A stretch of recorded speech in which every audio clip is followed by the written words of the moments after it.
So let's talk a little bit about the wings, the flaps, the differences in the FX3 with the XCUB. We're going to talk a little bit about this mount you see above me here, and just some of the weights and lengths and things like that. I just want to show you first. You see that mount right there? That is a mount that we built specifically. We machined it here for our cameras. We've got a whole different video in your membership. You can go check it out on how we actually manufactured that. This is version 2, but check that out because it's pretty cool. Also going to talk a little bit about this line here because I've had a lot of people that keep asking me, why is there a rope hanging off our plane? Well, for those of you out there that don't fly amphibs or float planes or anything, you know, we're pulling up to a dock, and this rope here gives somebody the ability to grab here when they're on the dock and grab the plane and hold the plane. We actually made these in a way that we've got some loops and things on here. And when we talk about the floats and the lines and accessories, we'll get into these lines a little bit more, but that's what this line's for. Now, some people say, well, doesn't that flap and hit against the wing as we're flying? No, actually it doesn't. It just kind of flies and hangs out here like this, as you can see as we're flying along.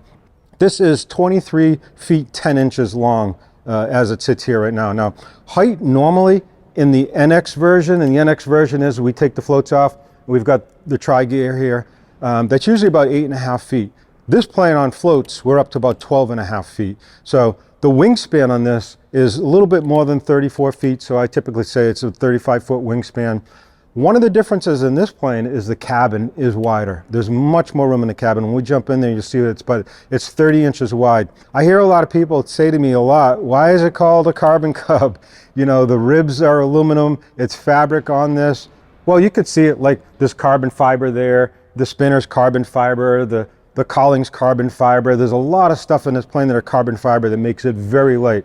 And the carbon fiber is way more expensive than if that was aluminum and things. You'll see carbon fiber all over. So why is it called CarbonCub? Is because there is actually a lot of carbon in here. So that takes us to the weights and things on this airplane. They've really done a great job in the XCUB line to give us some more increased useful load. Now, normally this plane's useful load would be right under 1,100, so like 1,084 is what's published. In this plane, because of the floats, we lose a little bit of that, but that's still a lot.